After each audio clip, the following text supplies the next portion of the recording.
I found myself sat at my kitchen table processing some pretty challenging thoughts around the fact that I believed that the people that loved me the most would be better off without me on this planet. That wasn't a great place to be. Arguments with my wife, her saying you need to get some help, you can't do this alone, you can't just go out running and pretend to cover things up. Because at that stage I would use running as a almost like a therapy, and I realize now it's not a replacement for therapy. It is therapeutic, but it's not a replacement for therapy. And it was driving to run the Manchester Marathon in October of 2021 from Leeds to Manchester. And I was listening to a Mel Robbins podcast, and something she said in that podcast brought me to tears. And I realized in that moment that I was physically, at my peak, I was fitter than I'd been for many, many years, about to go and run a PB in the marathon. But mentally, I was broken. And I ran that marathon and I completed it, and I set myself a PB, a huge PB, in fact. And I sat at the end and I had my alcohol-free beer, can of Erdinger alcohol-free, and my medal around my neck. And I sat there in tears, celebrating the fact that I'd completed the race, but also realizing that actually the real hard work was about to begin. Coach me if you can. Coach me if you can. Coach me if you can. Coach me if you can.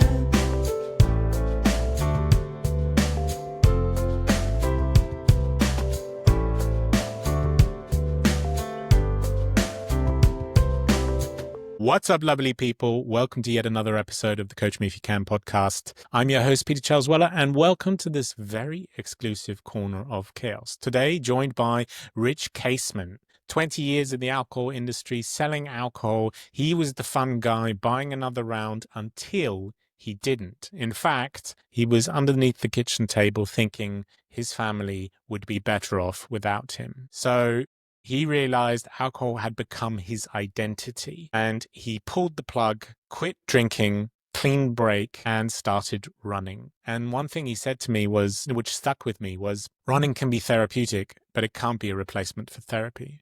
And I'm kind of fascinated by this question. Are runners running away from something or towards something? Running away from a version of themselves or towards a version of themselves?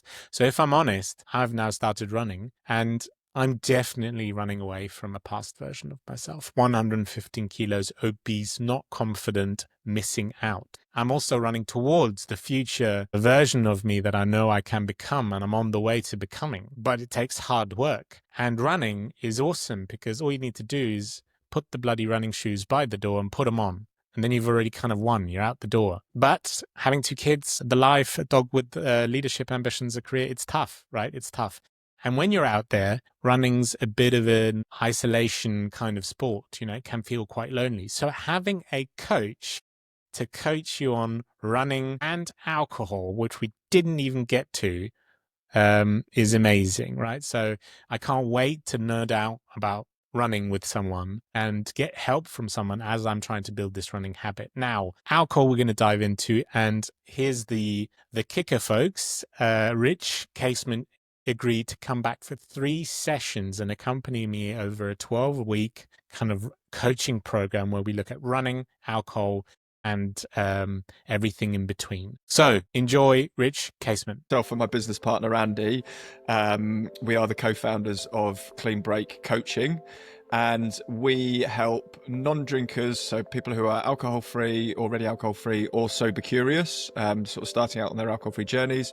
We help them to start or improve their running in the most simplest form, if you like. Why? Why do you do it? It's always been about sharing the joys and the benefits of taking a clean break from the things that no longer serve us in life. So whether that's destructive behaviors or habits or thought patterns or belief systems or environments that we find ourselves in, or relationships or careers, whatever it might be, it comes from my experience of getting into a stage in my life where the things that I was doing, the environments that I was in, the behaviors that I had, the beliefs that I had, the habits that I had, the values that I was holding on to, I became aware that they were no longer serving me in life. Not because I reached a what you might class as a midlife crisis. I just got to a new phase of my life, and a new phase requires a new approach, essentially.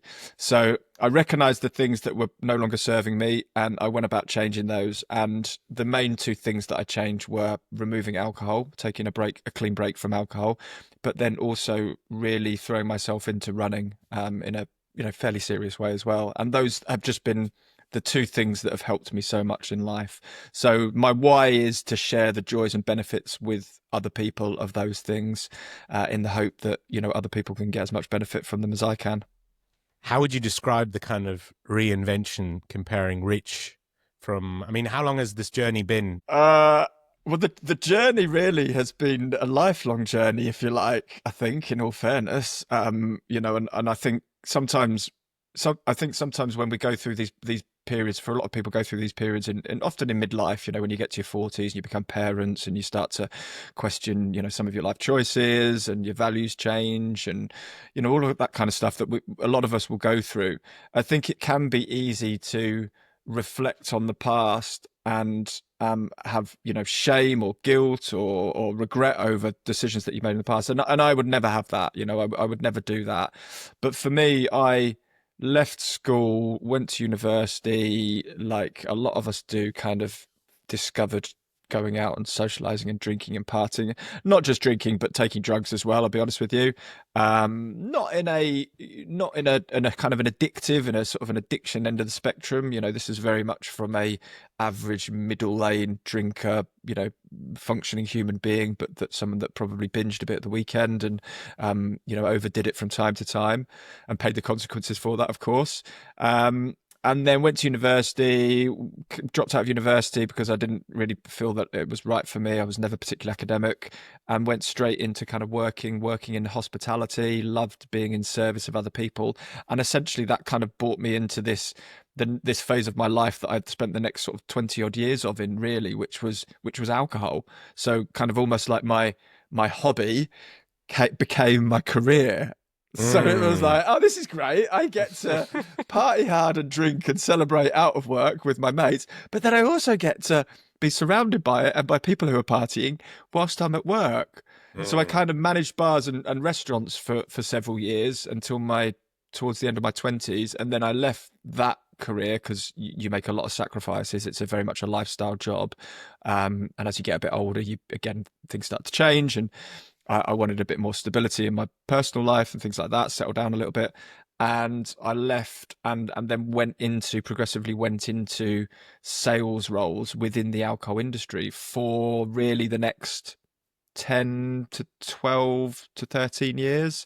Wow. Climbing kind of the ladder really through from, sort of basic level sales roles, ambassadorial roles for different drinks brands, and then right through to sort of senior national account manager, looking after some of the biggest pub companies and bar companies, restaurant companies in the UK, and selling some of the best, most well-known, international brands into those businesses. And so that was my career up until alcohol was everything. It was my whole identity up until the age of like 41, really, which was when I decided to take a break from drinking alcohol. And so the change, if you like, the identity piece, going back to your question, the challenge for me wasn't removing alcohol and stopping drinking, because I was kind of got to the point where I felt I was ready to do that. It was almost like I'd completed alcohol. If it was a computer game, but yeah, it was for me, it wasn't that wasn't, and I feel grateful for that. And almost sometimes a bit like a fraud, like I wasn't in that kind of addiction end of the spectrum, but I just recognized it wasn't serving me anymore. But the challenge for me really came from realizing at first the 6-month break that I initially took, when I got to the end of that 6-month period and decided that this wasn't going to be this was going to be an ongoing thing, an indefinite thing, because I was getting all the benefits. Then the challenge came, well, what do I do with this life that I've created around alcohol from a career perspective, in a professional sense? Because that's all I knew. I didn't know anything else. I didn't have a degree. I didn't have anything else at that stage to fall back on. So the real challenge for me was kind of came from almost unpicking this identity that I'd wrapped up in a personal and professional life. Take us to that moment where you slowly decided, or maybe was it a specific moment, or did it kind of slowly bubble up that you wanted to take a break from alcohol and to that initial 6 months, which, if I understand correctly, then snowballed into an indefinite clean break? Yeah, it was over a long period of time. I can reflect back now and see that the cycle of change that I went through that got me to that place at the end of 2021 when I decided to take a break, that had probably been going on for about 10 years, if I'm honest with you. So little drips into a bucket, and the bucket's slowly getting full. Yeah, and you know the thing is, alcohol's so ubiquitous in our society that for many people, and this is what I see now with coaching other people around the relationship with alcohol, and you know they're trying to reframe it, that the ubiquitousness of alcohol in our society makes it so hard for people to internalize and understand what it is that they're feeling about the thing that they're trying to stop doing, because it's so normalized. Yeah. You know, it's such a normal thing to do, to go for a pint of beer, to go for a drink, to have a glass of wine with your meal. It's so hard for people to rationalize this kind of idea that perhaps they're not getting anything from it. How can this be this thing that is so woven into our society? Why would I not? Why would I? I'm not an alcoholic, but so why would I not drink it? It's almost as if it's the only kind of drug you have to explain why you don't take it. I'm just going to pull the curtain back for a second. We've put out 10 episodes, Coach Me If You Can, but I need to know, are the intros too long? Do you like the session format? What do you want more of? What do you want less of? I made a short survey. It's in the show notes, and it would be a massive help if you could fill it out, because I realized I know more about the coaches than I do the listeners. And the way I designed the show was that I can get coached and the listeners too. So, and by the way, subscribe on Spotify, because over the weekend I had this idea.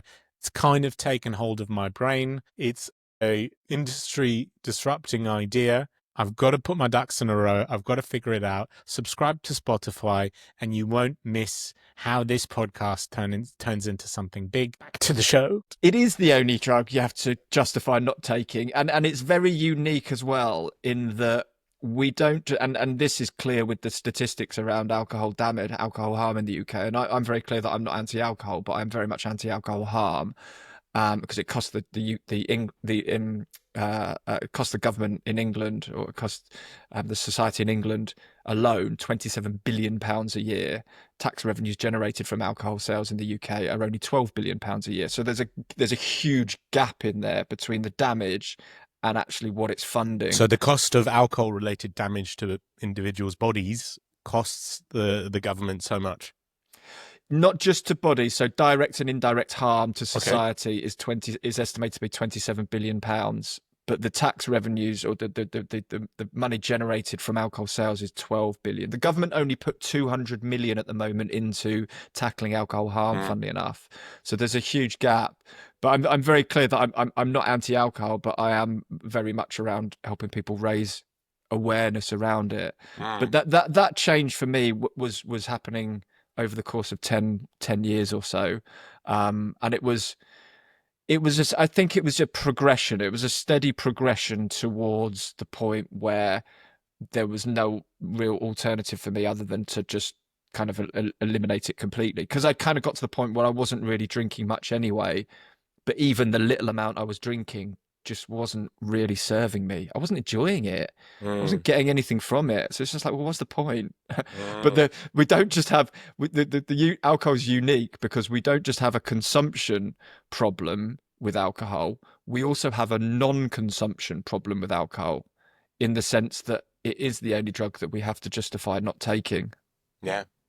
Fascinating. So compare the Rich from then to the Rich from now. If you had to have to summarize how you felt as an individual while drinking, and now looking back, not having had a drink in how many years? Just over 3.5 years now. Just over 3.5 years. How do you feel in your own skin? How is that comparison? Well, I don't look back, as I said before, I don't look back with any regrets or, Hmm. any animosity towards alcohol. I had some of the best times of my life, some of the greatest experiences. I got to travel the world with the career, with the job I did. I went to some amazing places, visited some, incredible vineyards and distilleries, champagne houses, and these are people who are they're not trying to harm anyone. They are, generations old family businesses in many cases that are simply trying to create something from a natural product from a fruit that grows in the ground and, organically, anything with a high level of sugar carbohydrate in it can create alcohol naturally. So you put grapes in a bucket and crush them and leave them. They've got natural yeast on the skins and it will ferment. That's how alcohol has been created. So I certainly don't look at alcohol in with any kind of sort of negativity. But for me, I kind of, and this is the thing with alcohol, there was a slow, steady conditioning in me over the years between the ages of probably 14, 15 to when I was 41, when I decided to take a break. So we're talking about 25 years. A steady conditioning that happened that is partly because of the relationship we have with alcohol in society, but also because of the environment, the circumstances that I put myself in, where where alcohol progressively began to have a negative impact. The balance of, of benefit versus negative, destructiveness, it kind of flipped the other way.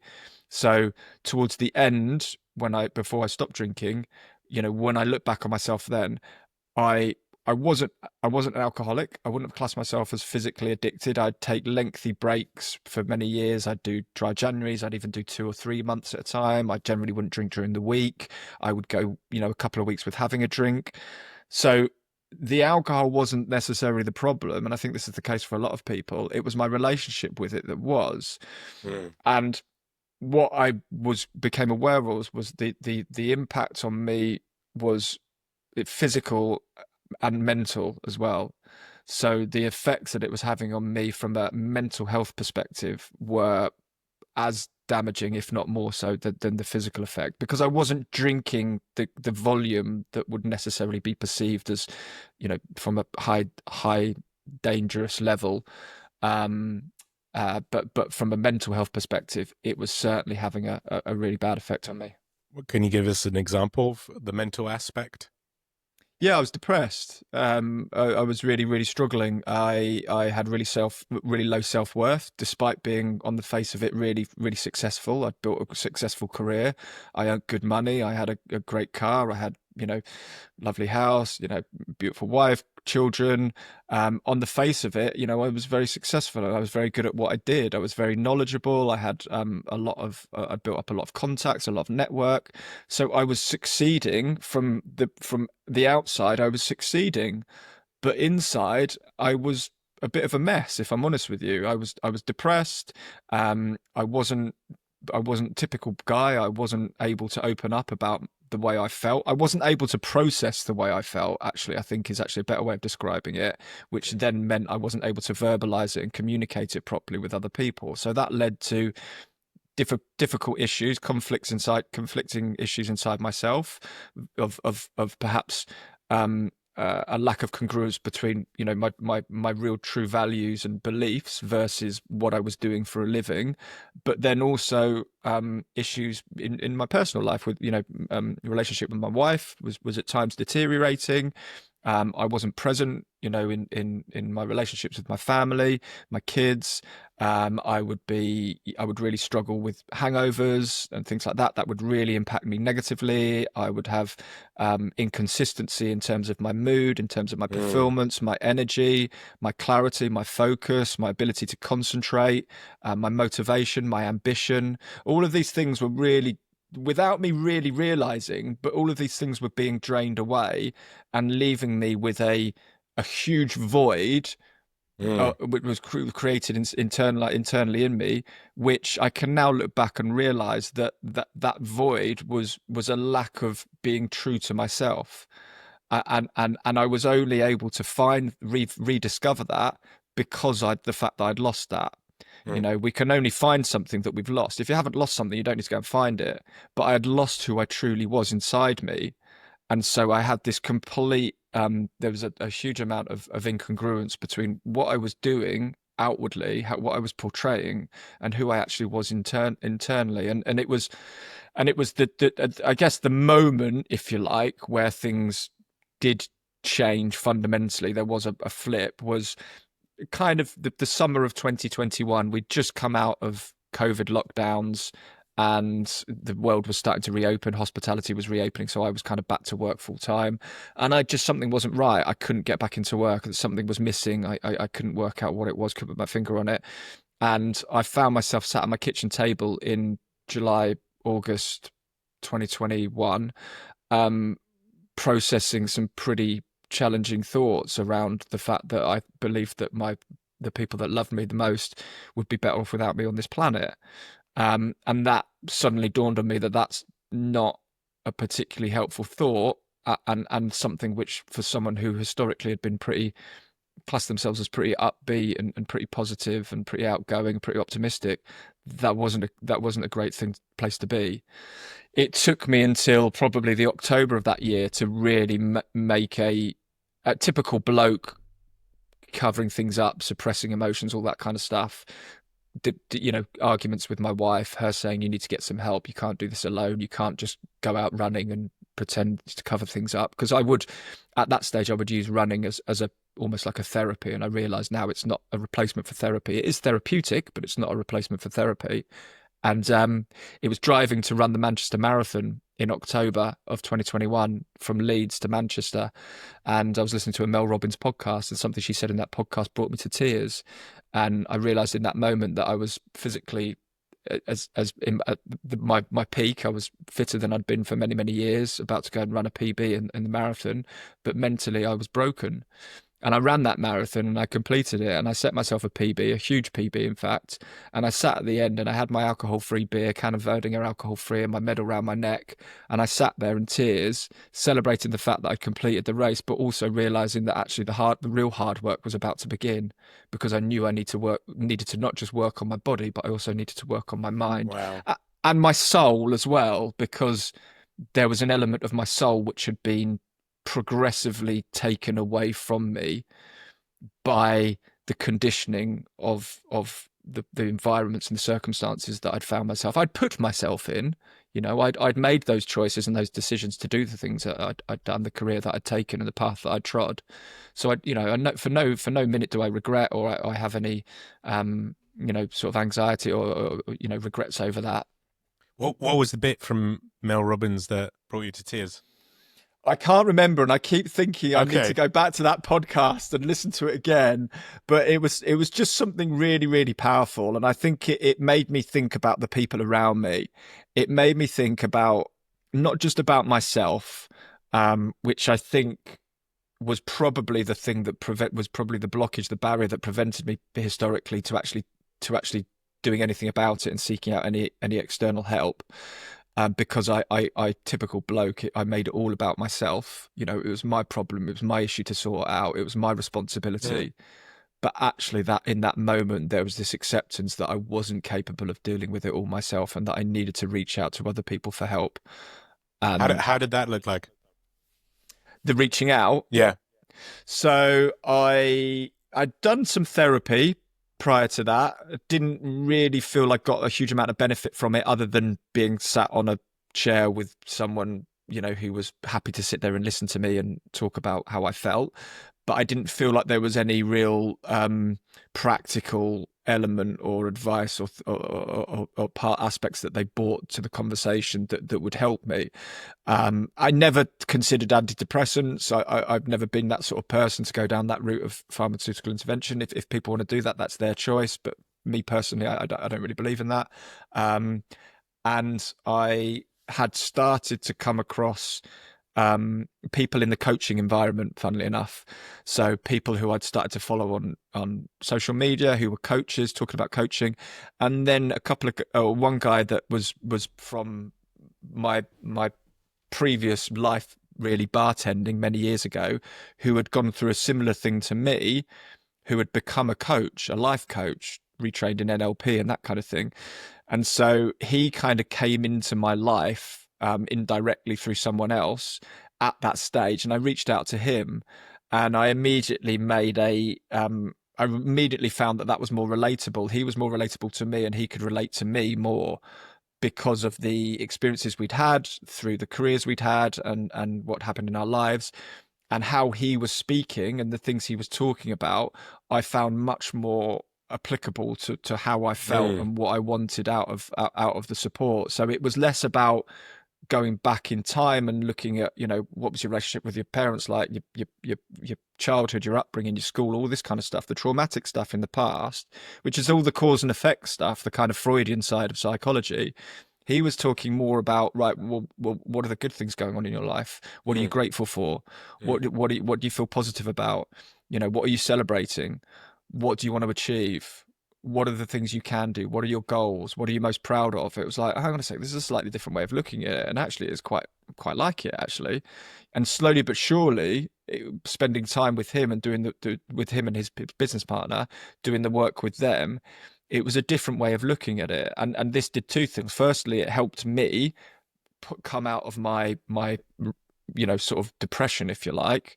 I had, before I started working with them, I'd already made the decision to take a break from alcohol. So they almost helped me to crystallize and cement the physical benefits I was getting from the break from alcohol with the mental and spiritual side of things through introducing habits and practices and daily practices that I still do to this day, which helped me.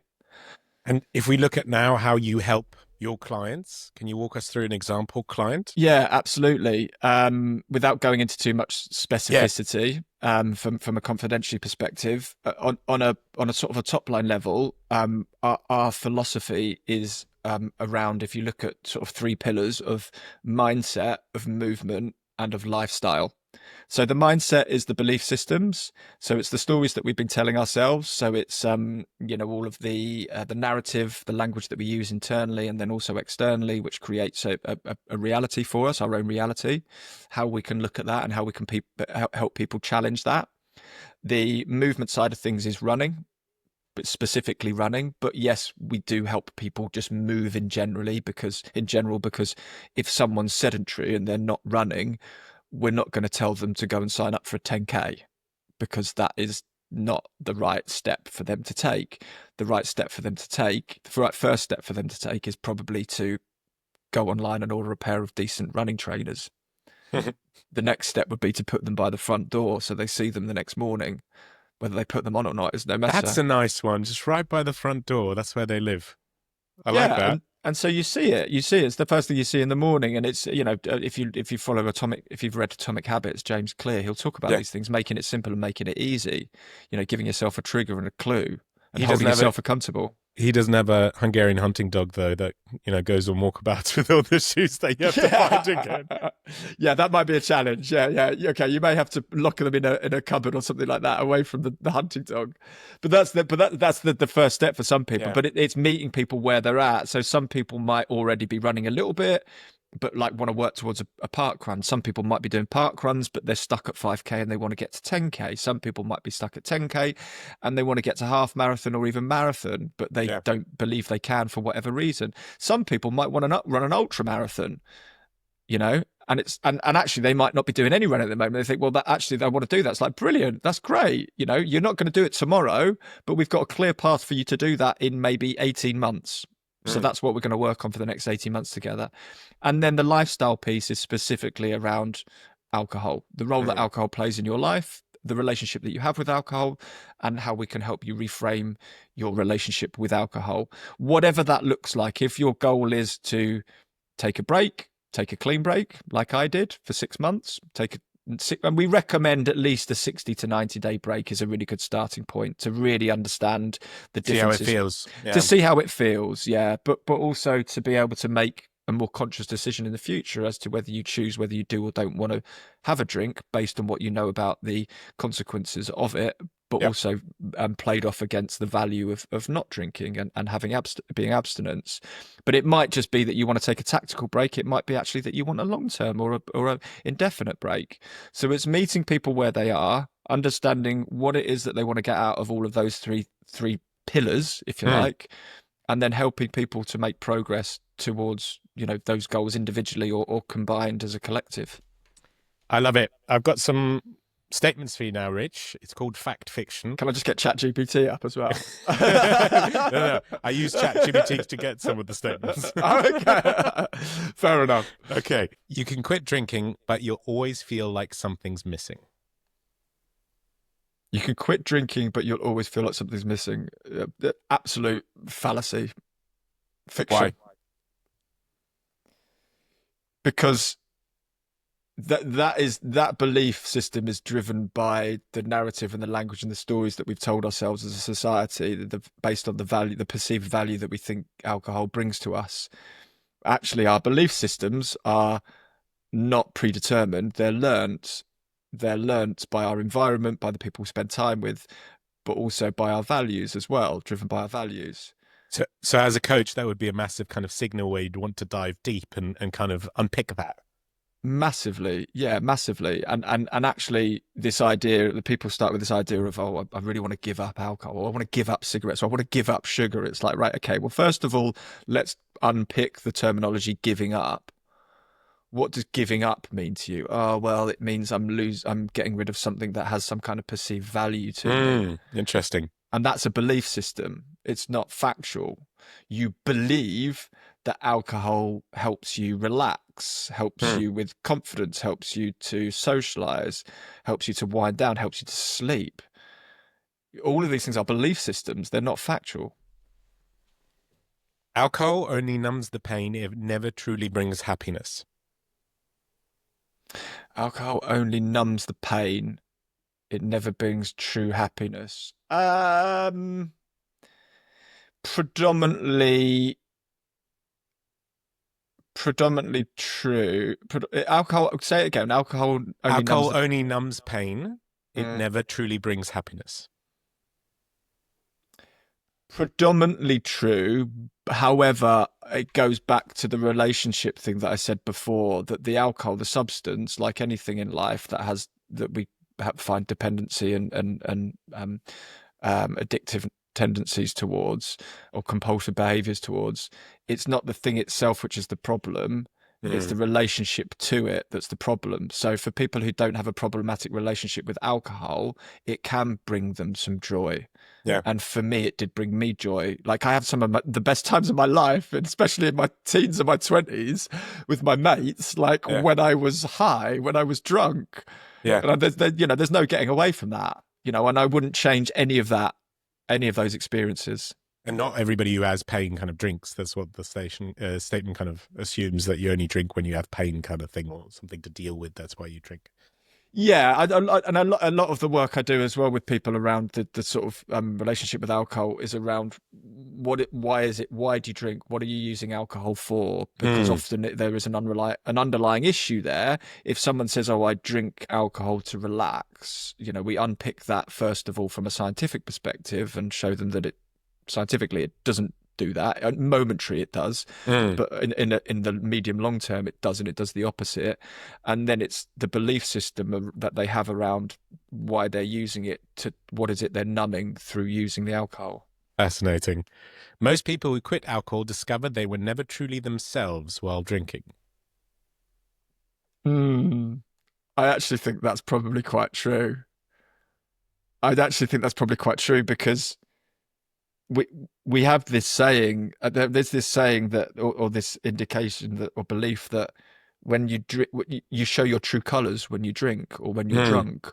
But actually, I don't think that's true. I think we show a version of ourselves which isn't true to our truest self. We do things and say things and behave in a way that we wouldn't do if we were being true to ourselves.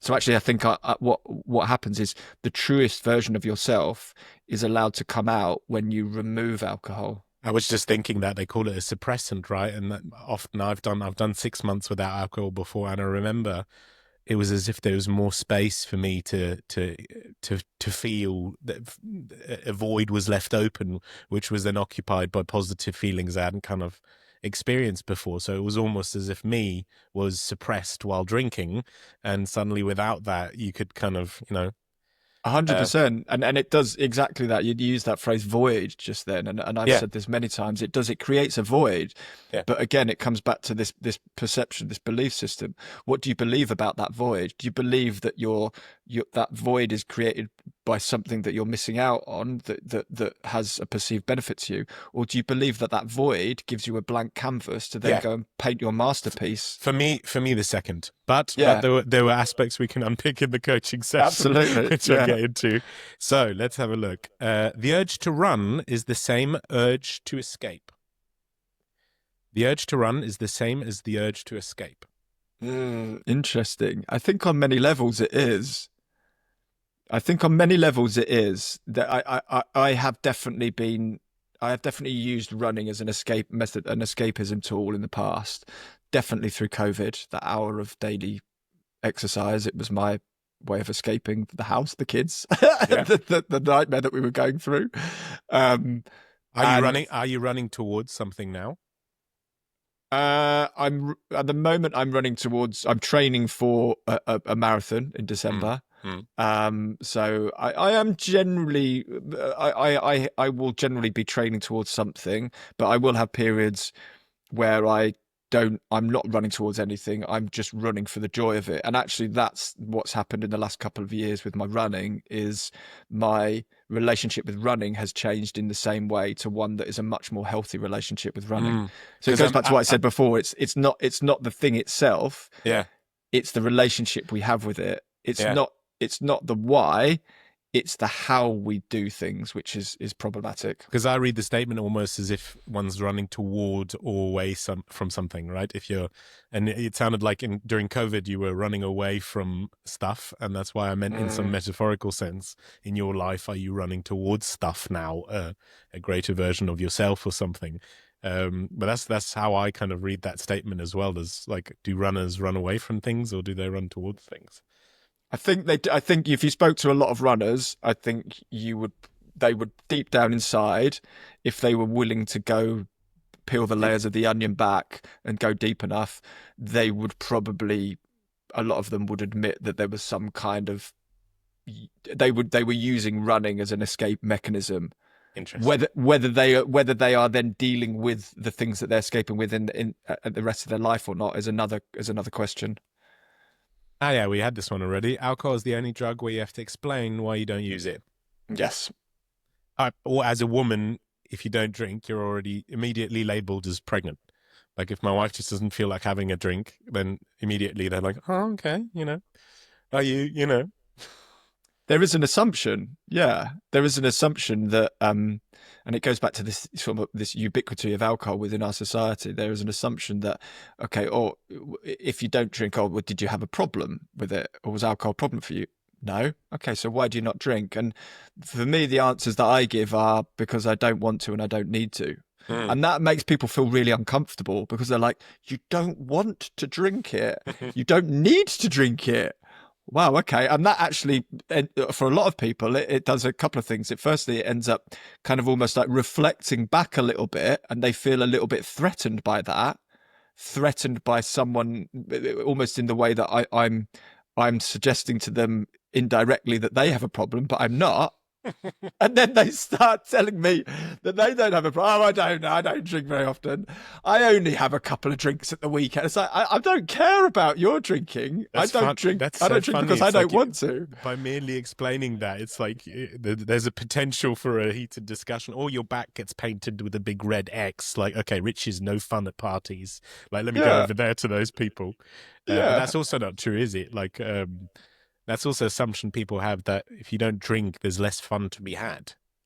Yeah, it is. I mean, I'm not going to pretend that it's not challenging, and there's a process that you have to go through with regards to, what are the boundaries you put in place. It is, and that's, I think, one of the most important things is it does become a slightly selfish pursuit. Because you end up putting yourself first ahead of other people.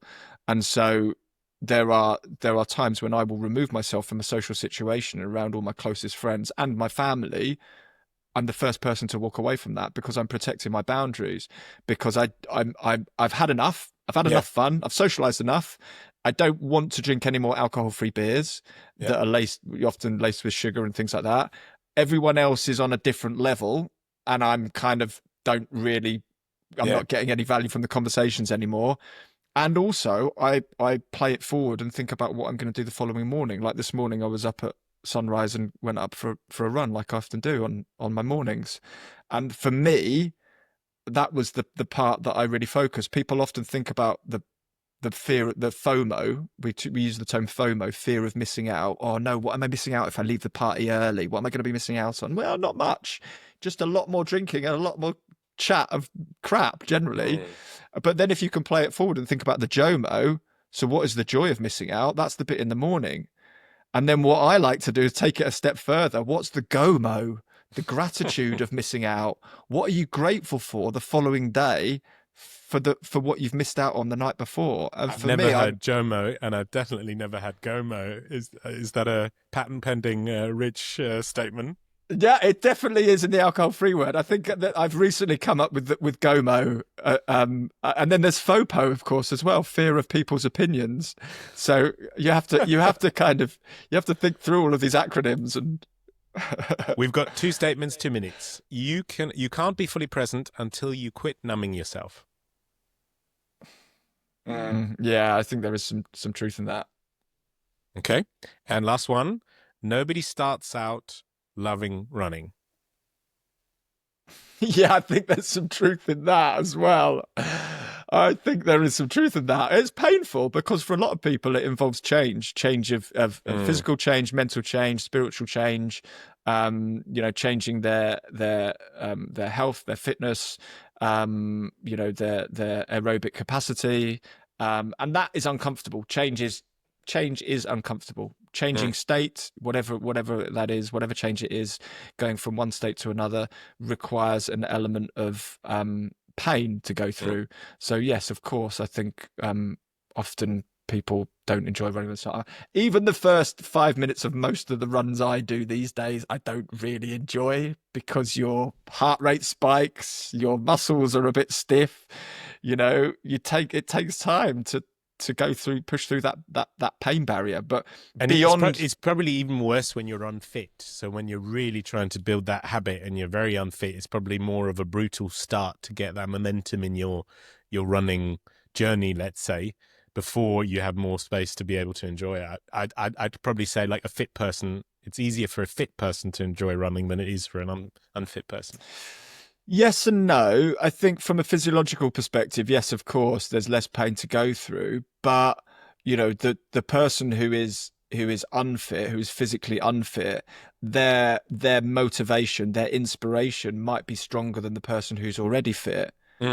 So actually, the psychological pain that they're going through from staying the same may be much more than the perceived discomfort of making the change. Cool. That brings us nicely to the coaching session, Rich. Thanks for playing Fact and Fiction. You did really well. Thank you. Appreciate that. So the coaching session is typically where I hand the reins over to you. You're the coach in this scenario, and I'm the client, and we can spend something like half an hour, 40 minutes of a coaching session. And then maybe we'll finish with a reflection on how we both kind of felt, if there were any valuable moments, any turning points, something like that. And then we go over to the parting challenge bit of the show. Excellent. Let's do it. Let's do it. Brilliant. You want me to start, don't you? Yeah. I'm keeping quiet. It's like I handed over the reins. Yeah, well, normally I'd start by telling my clients that this is confidential, but clearly it's not, because people are going to be listening. So I can't give you that. I can't give you that promise. But it feels quite safe. Good. I'm glad. Well, the first things first is what's the goal? What are you looking to achieve? What's the objective here? I mean, if I reflect now, and the listeners might have heard this once or twice before on the show, but I'm going to do it anyway. If I reflect over the last 3 years, I've lost 30 kilos of weight. That's the weight of my daughter, my son, and a crate of beer. So I went from the obese category, flew over the overweight category, and I've now just nudged in, just kind of peeked my nose over the healthy category. So I'm officially in the healthy category. And while you were talking about your career in the hospitality industry, I spent 10 years working in pubs, and which got me through college. So a lot of that sounded so familiar. And just reflecting, it was also that moment when I stopped working in pubs and started studying master's degree. The working in pubs got me through my bachelor's degree in multiple ways. But when I started my master's degree, there was no space for working in pubs anymore. So I pulled the plug. And at the same moment, there was this astronomical weight gain because waiters walk probably like 10 Ks a day, right, between tables, eat very unhealthy. Like I had zero idea of what healthy nutrition was. So I was eating garbage food, but I was keeping all the weight off because I was walking so much. And so suddenly this astronomical weight gain from about, it was 75 kilos to 115 kilos, peaked probably around COVID at 115 kilos. And there were these moments where I was rolling around on the floor with my daughter, and my back kind of felt really weird.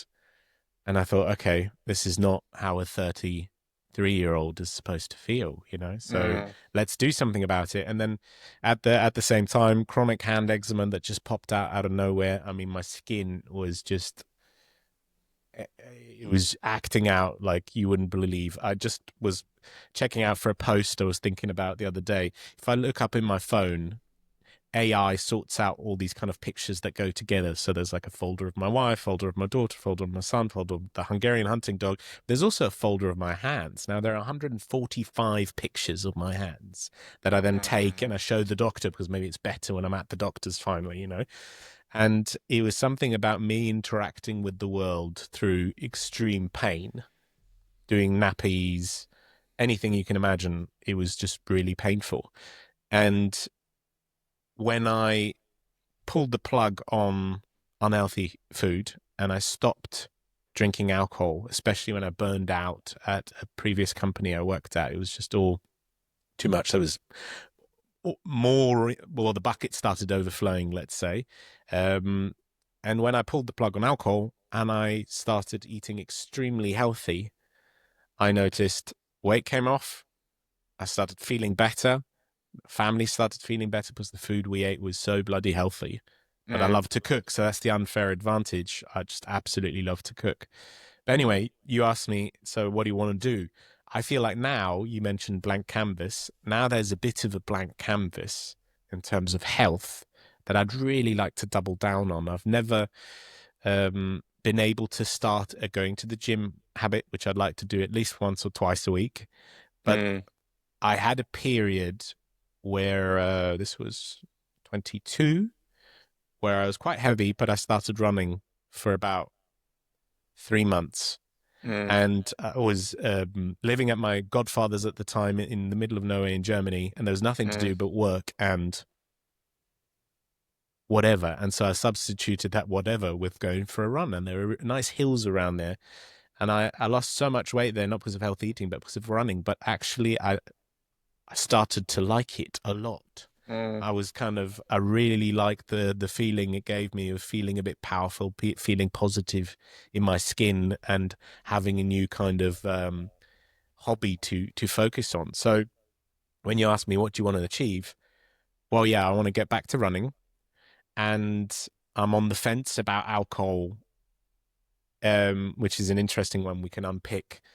With 2 kids, the moment you have a hangover, which isn't often, but you just feel even more rotten. Like nobody feels great with a hangover, but if you have 2 kids who are happy and can be happy, and you can be squeezing all the juice out of the orange that life has to offer with your kids on a free Sunday, but if you then spend that with a hangover, it's even more rotten. So on the one hand, I wanted to double down on sports, and I want to get back into kind of the goal of being consistent with running.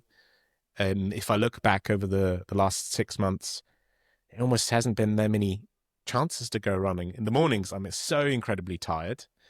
Mm. I love the idea of going for a morning run with you. Well, not with you, maybe with you. Yeah, you know, I wouldn't be able to keep up, but I meant like you. But I really want that. I want this kind of space for me where I go out with the dog and we just go. And yeah, so that was a long-winded answer.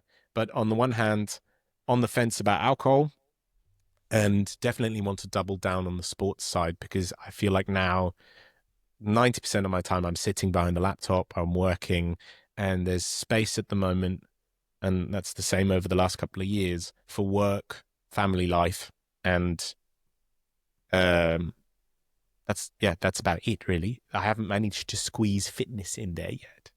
So yeah, that's a lot on the shelf for you now, but that was just kind of the last couple of years. Cool. Thanks for sharing that, first of all. And congratulations for what you have achieved there, what you've talked about there, losing 30 kilograms. That's huge. That's massive. That's to be celebrated. Going from, what do you say, from 115 to 75. Yeah. And that's something that definitely should be celebrated for sure. Also having the ailments that you described there. So bad back you talked about as well, noticing when you were playing with your children, you had a bad back, discomfort for them, which again, when you've got young kids, you know, feeling like you're physically not capable of keeping up with them and being the parent or the father that you want to be with them in a physical sense is can be really challenging. And then also with regards to your eczema as well, you talked about with your hands and noticing the improvements that had. So there's some clear signals there that those making some of these changes have a benefit, right, to yourself and to your family. 100%. The eczema's, I'd say, 90% gone. It kind of flares up when I've had, typically after a long weekend, if we've had parties or whatever, and there's been some alcohol use, I can see certain types of food have an impact, but alcohol definitely does, and sleep definitely does. And I've noticed massively for me, alcohol impacts my sleep. Like when I've had a drink, if I wake up because of either of the kids, and it's usually my wife doing most of the waking up at night, but if I do, it's almost impossible to get back to sleep. If I have a period, and I noticed the effects already at like a week, if I don't drink for a week, I sleep through the entire night. And it's lovely. So the sleep quality, I need no convincing. That's probably one of the immediate benefits I feel. But yeah, so no, I've definitely noticed massive benefits, but yeah. And let's face it, success leaves clues, right? Yeah, true. You know, so it's what we do with that data that's important, you know, because a lot of people will do similar things and you know, not really consider, you know, those data points that you've just talked about there. And you mentioned about talking about your running and the sort of the fitness overall. You're talking about building consistency. You're talking about being consistent with your running, being able to get out ideally in the morning, you know, showing up more so for your family, the improvements with regards to sleep as well, that the benefits that you get from that, from potentially removing alcohol or framing a relationship with alcohol. So considering all those things, let's. Oh yeah, and there's one more. That feeling bit that I mentioned. So there was a period, I think recently, which was almost like 6 months of no drinking. There was just more space for me to feel good and to be positive. And I noticed this kind of shift of the glass is more full.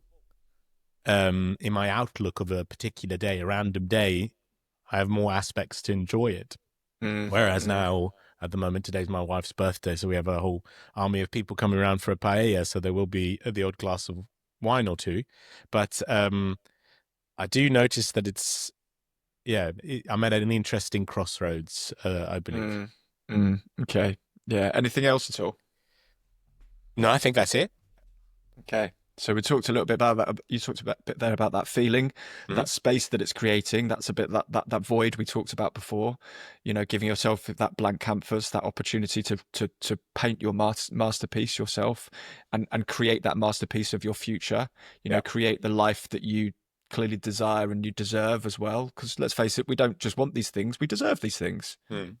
Yeah, so that's probably the first thing. Let's give yourself some credit and accept that you don't just desire these things, you also deserve to have them. Of course you deserve to have them, you know, and your family deserve to have the best version of you as well, showing up for them too. So, in terms of creating that canvas and that space, let's look a little bit about that then in the future. And just for 1 second or two, can you humor me and just pretend that I'm your fairy godmother, and that this With a beard, with a beard with and a a big head, with beard, pen, and a big headset. Yeah. yeah, and this pen is a magic wand, and I'm going to wave this magic wand for a second or two, and I want you to think about 6 months from now, the end of 2025, going into 2026. What does success look like for you? For me, it's a feeling. For me, it's how I feel. I feel if I go for a run, I feel so great, and I think I would feel infinitely more greater if I knew I had a kind of a system in place that if I stick to, it just gives me those feelings more often. So if I can kind of look back and say, hey, I've built a habit, running's part of kind of who I am now. And I have a friend who lives in Germany at the moment, a German and a Spanish couple, Jonas and Carmen, and they build their life around fitness. We went with them on holiday, and the first thing they do is they're out with a kettlebell or jumping rope in the morning on vacation. And there's the wife and me kind of looking at them like, what are they doing? You know? But now I'm like, yeah, they build their life around it, and nothing comes in between that. It is part of, it's the bottom of the pyramid, you know, to be at your best, you need this as part of your day to day.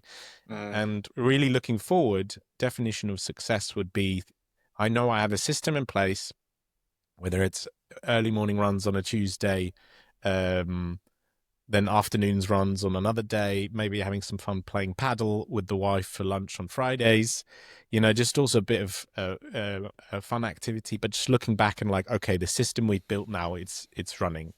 The GPS is set in the car and we're gaining momentum and we know where we're going.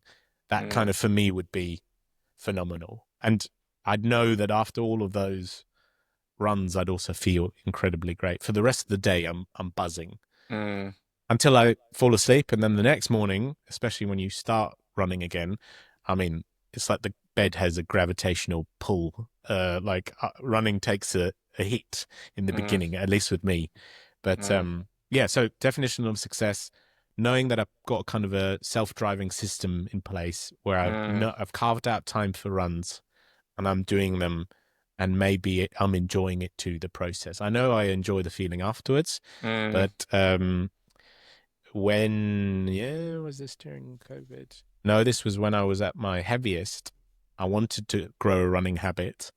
And I went through this kind of realization that I was going about it in a very brutal way. It had to be a 5K. So with 115 kilos, like running full stop is already a performance, even if it's just down to the end of the road.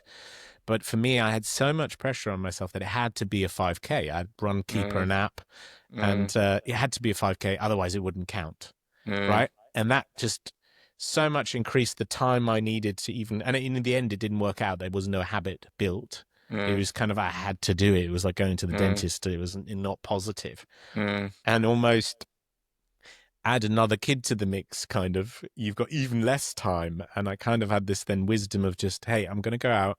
I'm not going to try and control everything. I'm going to take the dog. I don't care where we run. I'm just going to run, right? I left the app at home. In the beginning, I wouldn't even run if the app wasn't, the battery of the phone wasn't charged and all of these things. And recently, I just go out with the dog and I run. And there's that feeling of freedom then. But yeah, I'm rambling. You asked a clear question about the definition of success, having a system in place and knowing that if I just continue in this direction, it's going to put me on a good course and I'm going to increase the feeling of feeling good in my own skin, feeling positive, powerful, that kind of a thing. Powerful stands in contrast with how I feel now, which is relatively weak. Just because of the sedentary lifestyle, office job. Yeah. I love that. Yeah. You talked a lot about building a system, creating a habit, you know, building consistency. Yep. Enjoying the process. You know, these are all quite practical, sort of structural things in mind. But you also talked there. The first thing you mentioned was the feeling. Yeah, 100%. You want the feeling.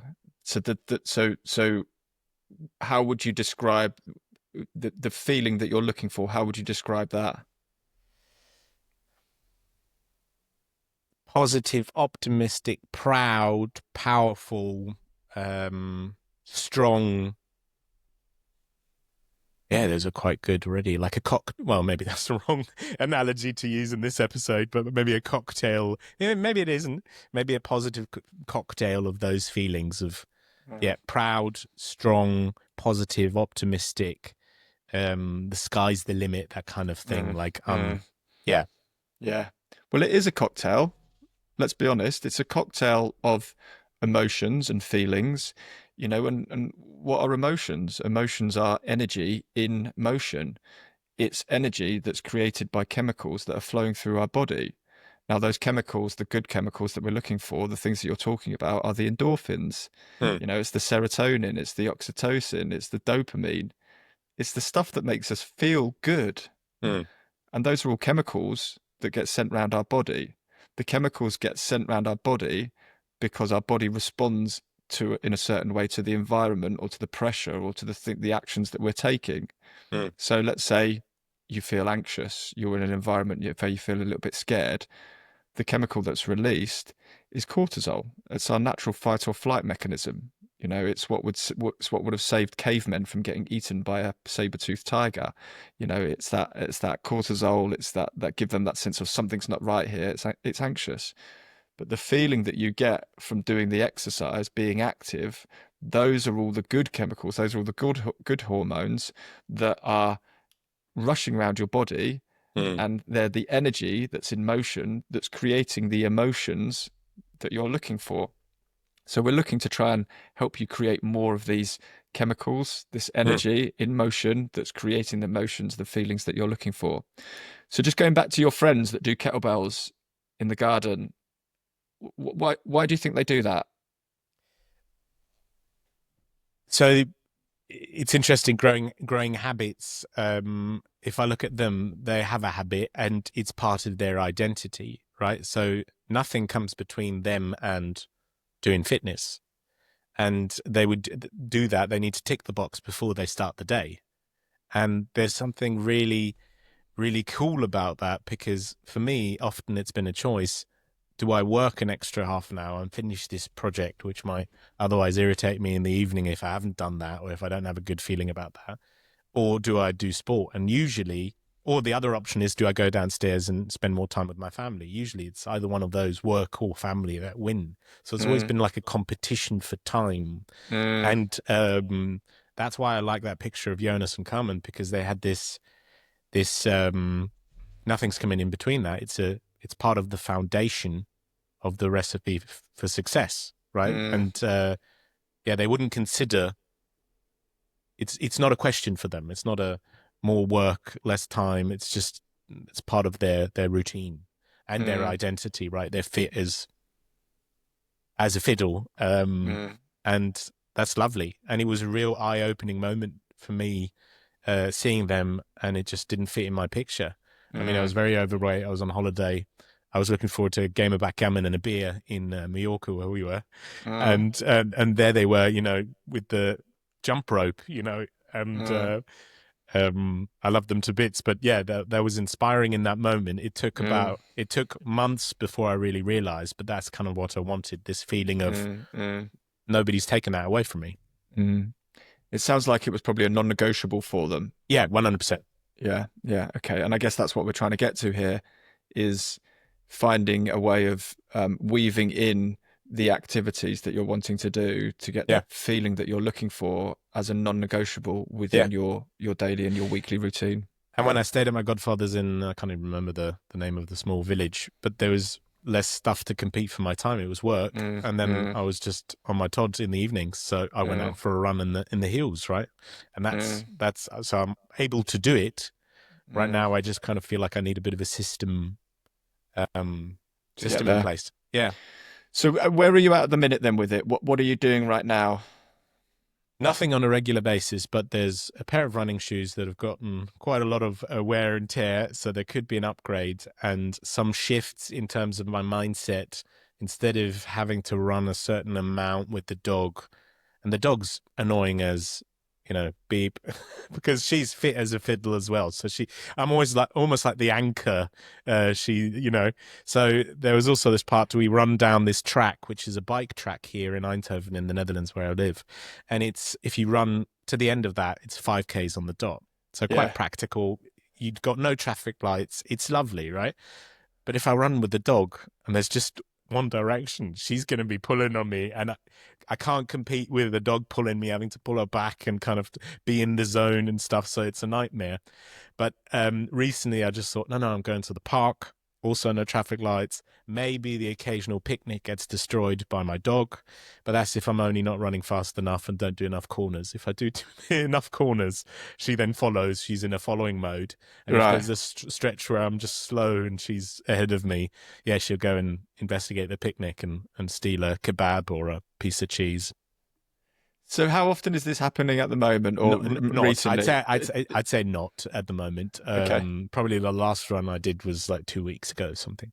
Okay, so it's fairly recent then. It's not like it's years ago. Yeah. Okay. And how consistently would that have been previously, or how consistently has it been? I've been trying to start it up, trying to kind of reanimate the previous habit. But yeah, there's nothing stopping me now. I'd get a new pair of sneakers.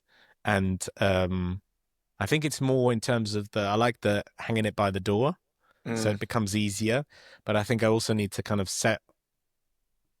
agree something with the wife, and just like, this is the time that works for us. Maybe you go for a run on that day, I do this day, and something like that. But I don't know. But it needs to be more of I need to feel there's a space for me to just go out and run.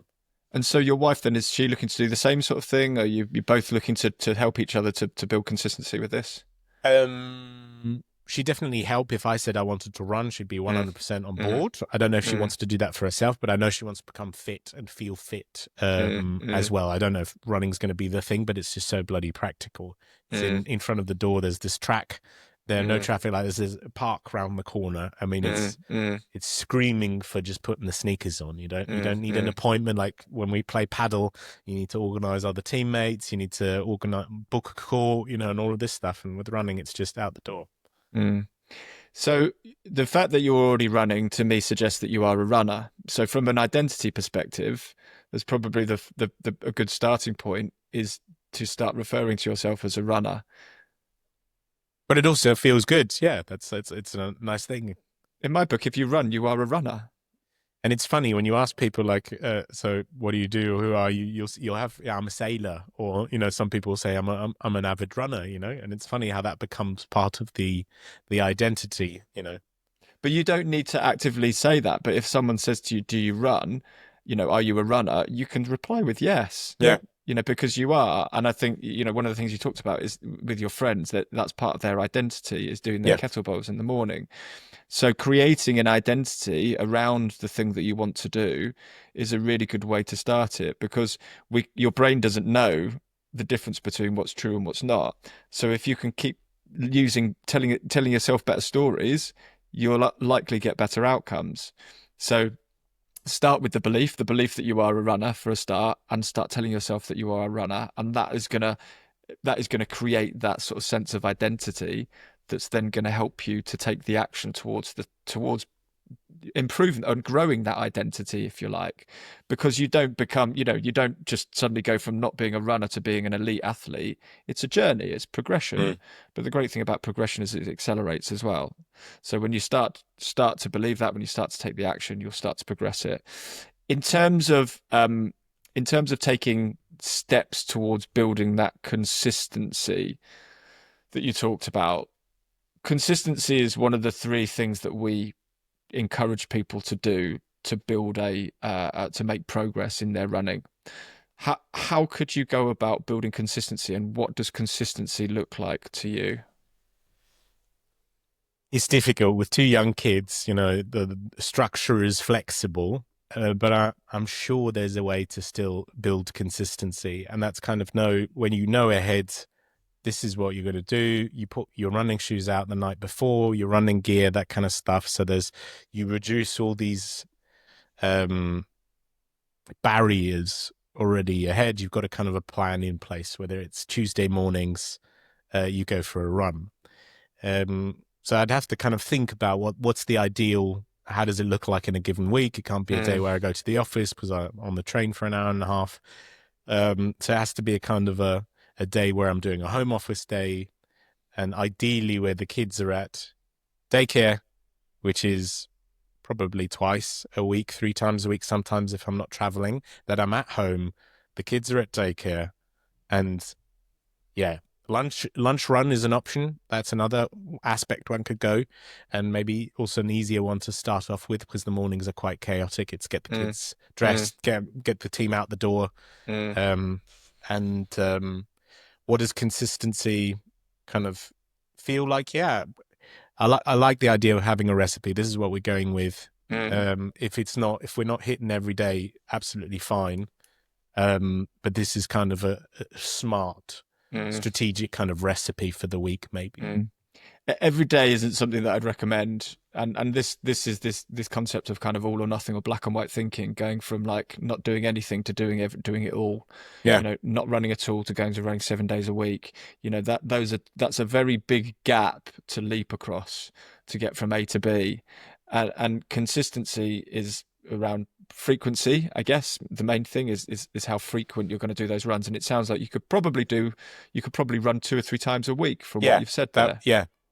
Would that feel? How does that feel from a consistency perspective? 100%. Probably 2 is easier in terms of building it up, and I like the idea of it being easy. Yeah. But I think 3 would be a natural occurrence if I keep up 2 days a week.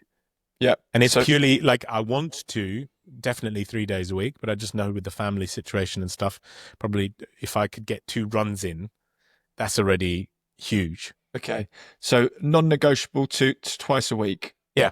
We'll say. Yeah, I'd Draw a agree line with under that. Agree with that? Yeah. 100%. And then a nice to have, a bonus run, a third run, if you can fit one in, is a great way to do it. Yeah. So from a consistency perspective, that's the goal to aim for. Minimum 2, possibly 3. In terms of how we would generally encourage people to work towards consistency and making progress in their running, the consistency being the first thing, but the frequency is the first thing also to work on.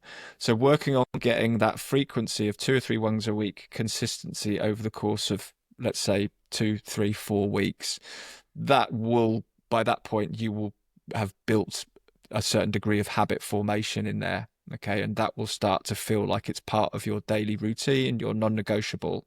How can you ensure that happens on the days when you want to do that? Align with the wife, and so that we both kind of know, so that there's no surprises. Oh, you're choosing now to go for a run. It's the worst time now, you know. But no, just kind of aligning with her, which is she 100% support me in anything, right? So, but if we both know what to expect, and that, you know, the daycare day on a Tuesday is also my morning run or a lunchtime run, it's even easier. Then it's not in the morning morning chaos. And we haven't spoken about drinking, but I know that if we're also drinking, the chances of me getting out the door in the morning is drastically reduced. Like it's probably, and probably also the lunchtime run the next day, it's going to be sitting on the couch or having lunch and relaxing. But no, I think having 2 days carved out, daycare days, where we both know, okay, this is what's happening. And if I need the extra half an hour, I know if I drop my boss an email and say, look, I'm working on this, I've got this. So on these 2 days, I'm starting at 9:30 or something like that. That wouldn't be a problem. So it sounds like you're actually beginning to think about carving out a specific day and a specific time for this as well. Yeah. Which is one approach, I suppose. The other approach could be just kind of let it happen. But I do want the idea that I've got space and I can go. Because otherwise it becomes do I do this or do I do that? I have to kind of decide. A negotiation between yourself. Yeah, for sure. Yeah. And family, work, or that. Usually it's going to be, And how could you alleviate that possibility of having that negotiation with yourself? I think having those fixed days that we aim Mm, for. mm. What else would hold you back from achieving these? Travel. And I've always wanted to take my running shoes with on a trip. I've done it a couple of times. They have left the suitcase in that case, but there's less distractions then, less things to do if you've got a work day. And then it's almost like that time at my godfather's again. What are you going to do in your free time if you're not out with colleagues? You can Mm, go for a run, or even in the mornings, you don't have two kids to get into the car to get to daycare. mm, You can just go for a run. And I have a colleague and a boss who do that. You know, and with the job that I have, we travel so much. It's a nice way to explore other places in the world. And and yeah, creating a bit of accountability as well from yep, someone else. So yep, we're now looking at building, helping you to build the system that creates some consistency and some frequency within this habit formation through doing simple actions like putting the shoes by the door, carving out the time in your diary, yep, agreeing that with your wife, agreeing that with your colleague, yep. scheduling that into your diary by all accounts. And the next thing that we look for, generally speaking, on top of the consistency, is a little bit of variety. Because I think what happens, one of the six or two of the six human needs, if you like, as Tony Robbins, the great Tony Robbins, will often talk about, is consistency and inconsistency, funnily enough. So from a consistency perspective, we need to know to a degree, we kind of need some consistency with things like income. We need to know that, we've got a job to go to. We need to know that we've got a house to come back to with a roof over our heads. We need some consistency in our life for that sense of security. But on the flip side of that, what we also need, one of the other six human needs, is inconsistency. Now, inconsistency from a bad perspective can show up as anxiety, as fear of the unknown, but in a good way, it shows up as variety, and that's why we try and encourage people to look for variety in their running. So, what could you do? You talked about this path, and you talked about your dog, and the fact that you take the dog out on one single path and come back. That doesn't sound like it's creating a huge amount of variety.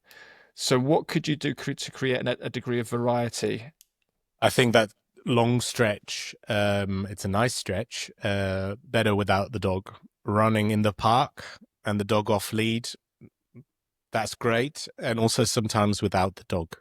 And with music, without music. Sometimes I love running with music, energizing music, but also at the moment I'm more like tuning out of phones, and I also just like the idea of nothing, no word being spoken, and it's just me out there. That's at the moment almost more attractive than the music. Mm. So disconnecting, Yeah, a little yeah. bit. So Yeah, that would be those would be a couple of ways for variety with dog. In the park, that straight stretch alone, maybe, and music, not music, and maybe even an evening run. You know, also when the kids have gone to bed, when we've tucked everybody in, it's what is it? Yeah, 8 o'clock, Mm, right? And it's summertime. You can still go for a run. mm, mm. So those are all things that are going to give you variety in your Yep. running. Okay, this is going to give you some positive inconsistency in your running schedule. So whether you go with or without the dog, whether you go with or without music, so data input, external input coming into you, do you want to? And this is something I really encourage, is this sort of mindful practice with running, is you can use running to create a void for yourself to create space for you to think, or you can create space for you to bring external information in. So Yeah. is there a podcast you want to listen to? Do you just want to clear your mind completely and think about something a bit more creatively with regards to work? Is there a problem that you're facing at home? Is there a question that's come up in your relationship or with your children that you want to think through, Yeah. and you want that space to do that? So that would give, by not listening to music, that would give you that space. And then the time of day that you're talking about, you're running as well. Do you run in the morning? Do you run at Yeah. lunchtime? You talked about. Do you run in the Yep. evening? All of those are going to give you some variety, which is going to mix it up, and it's going to mean that you're less likely to get bored of it. What else could give you variety in your running? Apart from the route, apart from with or without music, with or without dog.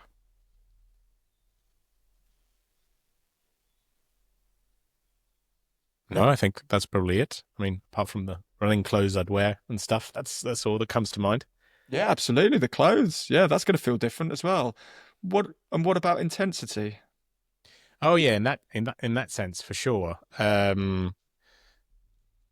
a nice one actually. So I remember that Runkeeper app that I had.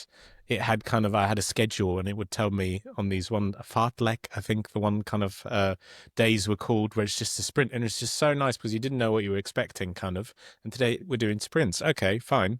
And then I had this whole long run kind of in my mind, half an hour, and then you just do sprints and you're done. So that's also a nice idea by having a kind of a program that you follow that introduces that. Um, that's another real thought. Yeah. Maybe variety in terms of, do you have goals? Do I want to have a goal? Well, my biggest goal would be to enjoy the process and grow a habit. Maybe to do my first kind of race one day, maybe just start with a 5K and just something to complete. And the longest I ran actually with my wife was 10K. Took us an hour. About dog with and a rucksack with a bottle of water because it was in the middle of summer. But we actually ran 10Ks from her parents' house in The Hague to the beach. And then we went for a swim and then we kind of walked back. And that was a cool experience. So we're going a little bit backwards in Yep. terms of the goal again, and reflecting a little bit more on specificity around the goal, because we didn't talk about this when I first asked you the question around what do you want to achieve. You're now thinking a little bit more specifically around what we'd class as an outcome goal. Yeah. Okay, so the outcome goal being quite easy to define based on distance. Okay, Yeah. so you're talking about 5K, talking about 10K. 5K and 10K pretty common race distances. Probably the most common 5K distance that anyone runs on a Saturday morning globally is park run. I don't know if there's any park runs near you. You mean with other people? Yeah, have you heard of park run? Have you heard of the No. movement park run? No. Okay. So have a look at park run. There may well be one near you. Oh, Okay. cool. So just Google park run. It's a global phenomenon. I mean, that's another variety with another person going for a run, right? Who you run with, yeah. Yeah, that's another one. And absolutely, and running with other people is a great way of doing it, because not just you get the connection, and often I find with my running groups, when you're shoulder to shoulder, people open up a little bit easier as well, rather than being face to face. But also what it does is it encourages you to slow the pace down a little bit and the intensity, because when you're having a conversation, if you're running too quickly, you can't speak to someone else. Yeah. So actually, you talked about the Runkeeper app giving you the variety in terms of the increased intensity with the intervals, the fartlek session that you were doing, running a little bit quicker for a 30-second or a minute interval, and then running a little bit slower and recovering for a period where you might just be walking. That is giving you some variety, but then also the consistency you'll be getting from running with someone else on occasions will give you the lower intensity consistency as well. So quite a lot of things in there that can give you some variety to mix things up. This is really important stuff as well, because this is what helps us not get bored of it. And when we get bored of it, we start to regret it. When we start to regret it, it starts to feel like a chore. I noticed that in Düsseldorf, I would always go the same lap, also in the park. But after a while, I was like, almost feel like on a kind of a tram track kind of thing. So no, variety sounds good, and I feel a bit kind of more energized to order those sneakers. And in terms of the looking to make progress and help you make progress, the things that we look for first is the frequency. So we try and encourage you to build that consistency and that frequency first of all over 2 or 3 weeks. Then what we can do is start to bake in a bit more intensity. So talking about that fartlek run, you might want to try and run a little bit quicker. And the best way to do these things is not look at pace. So one of the things I would encourage you to do is forget about what pace you're running at, and indeed what distance you're running, and focus on instead how you feel. There's an acronym we use which is called rate of perceived exertion, RPE. And it's quite simple, and it's a rate out of 10. So from 1 to 10, with 1 being low effort. So for example, let's say walking really slowly. Hmm. That's a 1 out of 10. 2 out of 10 might be a brisk walk. And then if you're on a treadmill and you're walking, you're increasing the pace, and that moment when you can't walk quick enough and you have to break into a very slow jog on the treadmill as you increase the pace, that's a 3 out of 10. So 3 or 4 out of 10 is where you want to be on that scale of rate of perceived exertion for most of your running. Okay. So think about a 3 or 4 out of 10 on an effort scale. Another way of describing it is conversational pace. And this is where going with other people helps, because you know if you're running at a conversational pace because you can have a conversation. I love it. We're running out of time, Rich. We are running out of time. There's more that we could go into. 100%. You have to come back. I think I'm going to, force you to coming back now, because we didn't talk about alcohol, which I think we did, but we kind of went down we focused on the running because I said I wanted to grow that running habit. And I felt in that coaching session, a lot of it became a bit clearer of the options that I have in terms of carving out that time. But also I love the bit about variety to keep it fresh and keep that kind of energy sustained. And any reflections from the coaching session from your side? Absolutely. I think the final bit that I would move you into there, we're talking about consistency, variety, and the last bit is patience. And building a mindful practice around patience and not striving for too much too soon. That's that part in Düsseldorf where it had to be a certain thing, otherwise it didn't matter. I was not patient. I was bloody impatient. That's that all or nothing thinking. Yeah. It doesn't have to be all or nothing. It can be something in the middle, and doing something is better than doing nothing. And if you're able to get out 3 times a week for 15 to 20 minutes to begin with, that's going to build that consistency. That's going to build that frequency. You could then start to layer on top a bit of the intensity, and then layer on top of that a little bit of volume finally, so a little bit further each time. What we often find with regards to alcohol, though, going back to the things that I asked you around what could prevent you from doing this, what can prevent you from being consistent, alcohol is really one of the main things that prevents consistency. So going back to what I said before about JOMO and playing it forward versus the FOMO, when you're faced with a situation where you think you're going to have a drink, play it forward to the following day. What have I got in my diary the following day? What's the commitment I've made to myself around my non-negotiable, around how I want to feel from the action I'm going to take? If that's a day when you're running, bear in mind that JOMO you're going to get from the feeling, that joy of missing out the following day, if you play it forward, is really going to override any fear of missing out that you get in the moment of deciding that you're not going to have a drink. I love it. I love the acronyms as well. I love it. Thanks, Rich. Thanks for that coaching session. So we have a tradition on the show, how we end the show, which is with 2 questions. Maybe the first one, the parting challenge for the listener. So think of a challenge you'd like to leave the listener with that you think could have a positive impact on their life in whatever shape or form. Yeah, I think one of the things I've been thinking about lately is courage, and how courage shows up in our lives, and often it comes through making difficult decisions, which often feel uncomfortable. And what I would invite the listeners to do is to ask themselves the question: what could be the most courageous decision or choice I make over the next 2 or 3 months, over the summer period, that would shift the dial in my life?